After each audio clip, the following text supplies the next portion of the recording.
in from Peter Lynch. But that's what we're tracking globally. Let's now talk about all of the domestic cues as well that you should watch as we get into this trading session. Reema, Mangalam and Surbi are all with us to take you through the trade setup this morning.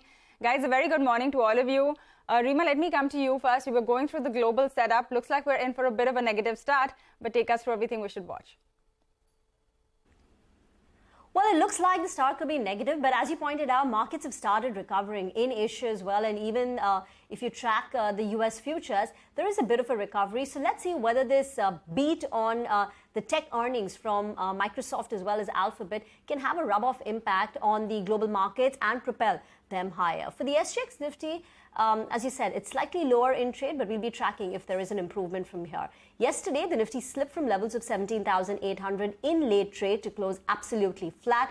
The key levels to track from here on will be the April series closing high of 17,828 and the April series intraday high of 17,863.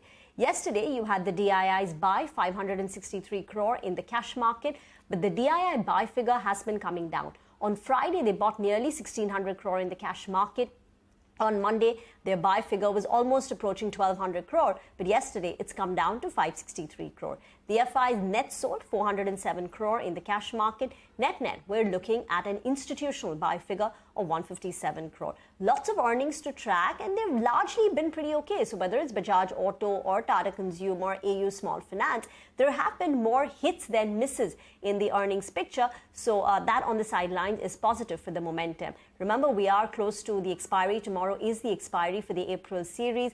We have been seeing positive momentum over the last couple of days. Let's see whether it can carry us forward. Big earnings day again. Bajaj Finance, HDFC Life Insurance, Maruti Suzuki, SBI Life Insurance, to name a few. Back to you. All right, Reema, thanks a lot for taking us through all of those cues that we should track. But with that, let's also talk about the individual stocks that could be in focus in today's trading session. Surbi has that entire list, and we also got some big earnings post-close. So, Surbi, take us through everything we should watch. Hi, thanks so much for that. So we'll be reacting to quite a few numbers today. The first one is Tata Consumer Products. Good set of numbers there. Revenue was up 14%.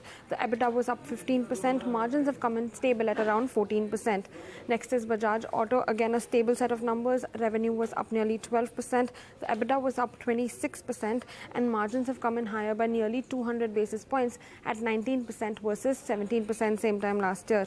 Dalmia Bharat, a mixed bag. The revenue was higher than the poll, came in at around 3,900 odd crores, but margins were a miss, came in lower by around 200 basis points at 18% versus a poll of 20%.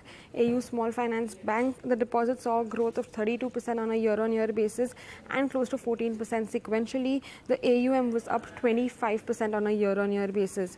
Some other companies that may react to its numbers is Mahindra CIE Automotive, Mahindra Life Spaces, VST Industries, and also Nippon Life AMC.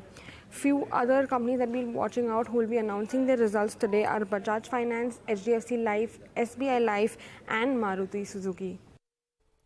All right, Surbi, thanks a lot for that entire list of stocks. We're going to watch for all of these. And it's now over to Mangalam, who's looking at all of the cues from the futures and options space. Hi, Mangalam.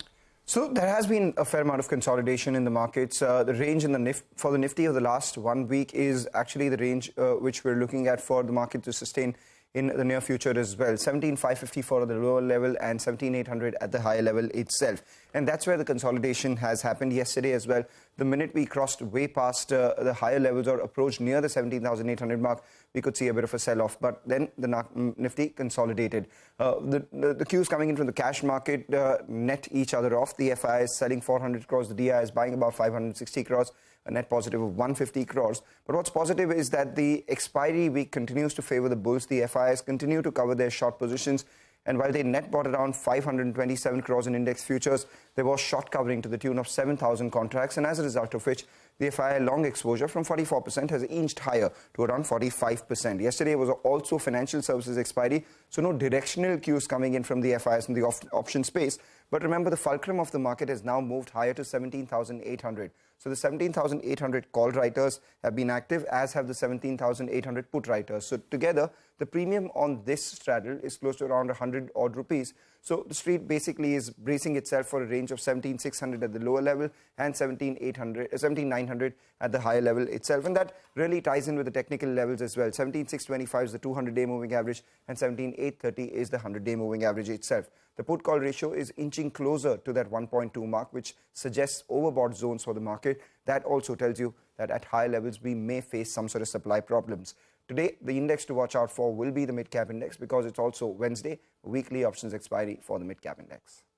All right, Mangalam, thanks a lot for running us through all of those cues. Now that we've prepped you for everything that you should watch globally as well as for the domestic markets, it is time for a short break on the show. But when we come back, like we told you,